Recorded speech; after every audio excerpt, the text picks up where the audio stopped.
Hello, I'm Emma from English, and in this lesson you'll be practicing using the imitation technique so that you can copy and imitate a native English speaker.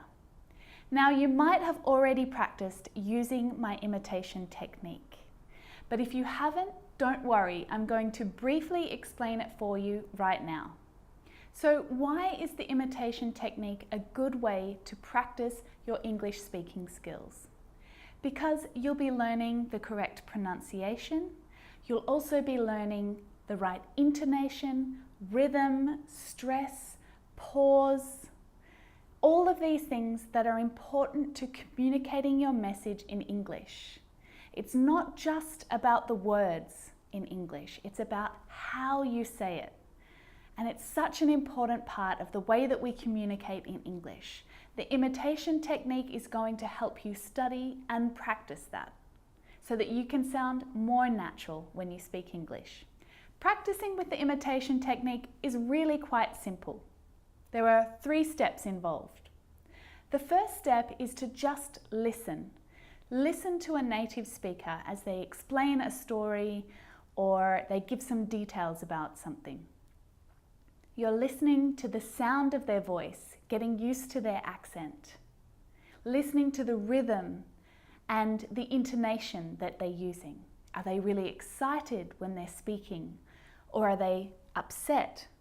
Are they sad? Or are they frustrated? All of these things influence the way that we speak. Then you'll hear the same text again, the same thing that that native speaker has said. But there'll be a short pause after each sentence or after each clause so that you can repeat that sentence, copy the sentence exactly as the native speaker has said it. Making sure that you pronounce words correctly, that your intonation is right, that there's pause where there needs to be a pause. Then you can move on to step 3. Now, step 3 is a little bit more challenging. It's about shadowing a native speaker.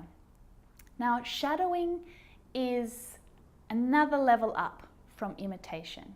So there's no pause after the sentence. The native speaker will be speaking at normal pace and you need to try and speak with them. Remember, by this time, you've heard the script quite a few times. In fact, it's a good idea to do step 2, the imitation part, a few times before you move on to step 3. So step 3 is about shadowing. And so you need to speak at the same time as you hear the words being said by the native speaker.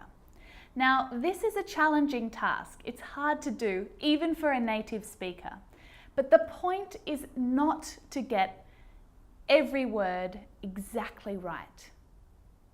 The point is to be able to follow the pattern and the rhythm of English as it's being spoken. So let's try out the imitation technique together. You're going to hear a native English speaker giving their opinion about a couple of important topics in English. Remember the instructions. First, you're listening. Then, you're imitating. Then, you're shadowing. Good luck. Something I'm really interested in is this idea that money isn't the only currency.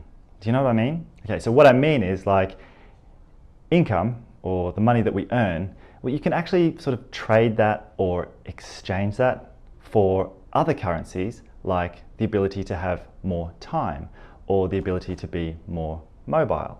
You know, like being able to spend time in other places. About 3 years ago, I was one of those people that you probably heard about I quit my job and I sold everything that I owned and I went to live overseas.